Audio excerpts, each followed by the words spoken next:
Hello అందరికీ, అందరూ ఎలా ఉన్నారు? నేనైతే చాలా బాగున్నా. ఈరోజు మీ అందరికీ నేను పప్పుల పొడి ఎలా చేయాలో చూపిస్తాను ఇంట్లో ఈజీగా. ఇడ్లీకి దోశకి అయితే పర్ఫెక్ట్గా సెట్ అయిపోతుంది.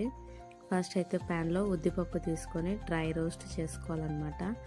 అదే ప్యాన్లో నెక్స్ట్ కందిపప్పు వేసుకొని గోల్డెన్ బ్రౌన్ కలర్ వచ్చేంత వరకు ఫ్రై చేసుకోవాలి.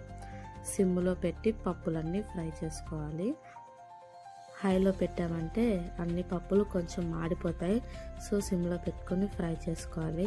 తర్వాత అదే ప్యాన్లో శనక్కాయ పప్పులు, కారంకి సరిపోయేంత ఎండుమిరపకాయలు, కొంచెం జీలకర్ర వేసుకొని ఫ్రై చేసుకోవాలి.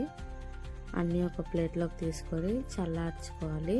చల్లార్చిన తర్వాత మిక్సీ జార్లో మిక్సీ పట్టేసేయాలి. టేస్ట్కి తగ్గట్టు సాల్ట్, కొంచెం తెల్లగడ్డ వేసుకొని మిక్సీ పట్టేసేయాలి. పౌడర్ మరీ మెత్తగా కాకుండా కొంచెం బరగ్గా గ్రైండ్ చేసుకోవాలి. అంతే. టేస్ట్ చూసుకొని సాల్ట్ యాడ్ చేసుకోవచ్చు. ఇడ్లీకి దోశకైతే చాలా బాగుంటుంది.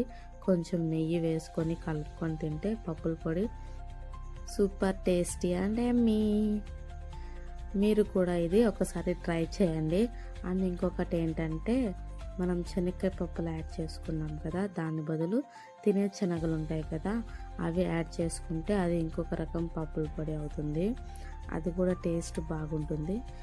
ఎంత పప్పుల పొడి చేసినా ఇంట్లో 2-3 డేస్కి ఖాళీ అయిపోవాల్సిందే. ఇంట్లో వాళ్ళకి అంత ఇష్టం. ఎస్పెషల్లీ నాకు చాలా టేస్టీగా ఉంటుంది. కొన్నిసార్లు అయితే ఒట్టి పప్పుల పొడి తినేస్తూ ఉంటాను నేను. మీరు కూడా ఒకసారి ట్రై చేయండి. Bye bye. Thank you for watching.